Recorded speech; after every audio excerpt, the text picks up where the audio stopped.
छोटा सा ट्रिक आप लोगों के लिए मैंने सेल और बैटरी से रिलेटेड बनाया है। इसको कैसे याद रखेंगे, समराइज करते हैं। एग्जाम के पॉइंट ऑफ व्यू से बड़ा ही इंपॉर्टेंट है। चलिए बात को समझते हैं।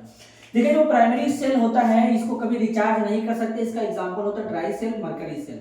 जो सेकेंडरी सेल होता है इसको रिचार्ज कर सकते हैं। इसमें निकल कैडमियम सेल आता है, लेड स्टोरेज बैटरी आता है। और जो हाइड्रोजन ऑक्सीजन फ्यूल सेल होता है इसमें खास बात क्या होता है कि इसमें हाइड्रोजन ऑक्सीजन का कंबशन होता है तो हमको इलेक्ट्रिसिटी मिलता है। क्लियर है? तो इस बात को ध्यान देना है। एक बात और, जो लेड स्टोरेज बैटरी होता है इसमें अगर आपसे कभी वैलेंसी फैक्टर पूछे H2SO4 का तो याद रखिएगा कितना होता है, 1 होता है।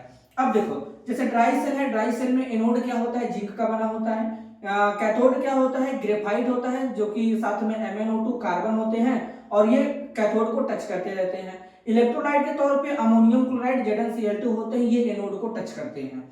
अब अगर मरकरी सेल की बात करेंगे तो पहले इसका यूज समझ लो, घड़ी में होता है, हियरिंग ऐड में होता है। एग्जाम के पॉइंट ऑफ व्यू से बड़ा ही इंपॉर्टेंट है। दूसरा, इसमें एनोड क्या होता है, अमलगम होता है। अमलगम मतलब जिंक और मरकरी का मिक्सचर होता है, एलॉय होता है। आगे कैथोड क्या होता है, इस पे पेस्ट यूज करते हैं HgO और साथ में कार्बन का। और जो इलेक्ट्रोलाइट के तौर पे पेस्ट यूज करते हैं पोटेशियम हाइड्रोक्साइड और जिंक ऑक्साइड का। निकल कैडमियम सेल जो होता है इसमें जो एनोड होता है वो कैडमियम का बना होता है। कैथोड जो होता है NiOH का होल थ्राइस। और इलेक्ट्रोलाइट के तौर पे पोटेशियम हाइड्रोक्साइड सॉल्यूशन का यूज करते हैं। नेक्स्ट, अब यहाँ पे अगर जरा देखना तो जो हाइड्रोजन ऑक्सीजन फ्यूल सेल होता है इसमें पोरस कार्बन यूज करते हैं, जो जिसमें कैटलिस्ट प्रेजेंट होते हैं और साथ में उसमें हाइड्रोजन गैस पास करते हैं। ठीक है, यहाँ पर भी पोरस कार्बन होगा, उसमें कैटलिस्ट होगा और उसमें ऑक्सीजन गैस को पास करते हैं यहाँ पे। और अगर हम बात करेंगे इलेक्ट्रोलाइट के तौर पे तो कंसंट्रेट एक्वस NaOH का क्या होता है, सॉल्यूशन होता है। लेड स्टोरेज बैटरी जो होता है इसमें एनोड आपका लेड का बना होता है, कैथोड आपका लेड डाइऑक्साइड का बना होता है जिसको PbO2 कहते हैं। इस बात को ध्यान देना कि PbO2 को पेरोक्साइड मत बताना, ये लेड डाइऑक्साइड होता है। और इलेक्ट्रोलाइट के तौर पे 38% यानी 38% सल्फ्यूरिक एसिड को भरते हैं।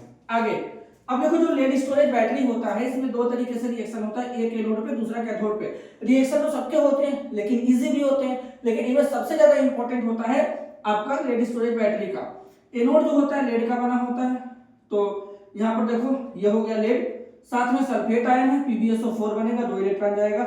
इलेक्ट्रॉन लूज कर रहा है मतलब एनोड पे रिएक्शन होगा, एनोड पे ऑक्सीडेशन होता है। कैथोड जो होता है रिडक्शन होता है, इलेक्ट्रॉन गेन कर रहा है। PbO2 SO4-2 4H plus 2 electron, तो PbSO4 वाटर बनेगा 2H2O। नेट रिएक्शन लिखेंगे तो Pb सॉलिड PbO2 एक्वस, और यहाँ पे sorry solid H2SO4 aqueous PbSO4 साथ में वाटर बनेगा बाई प्रोडक्ट के तौर पे। ये टेक्निक मैंने आपको एग्जाम के पॉइंट ऑफ व्यू से तैयार किया था, बहुत ही इंपॉर्टेंट। इसको देखिए, नोट में ऐड करिए। मिलते हैं नेक्स्ट वीडियो में, तब तक धन्यवाद, नमस्कार।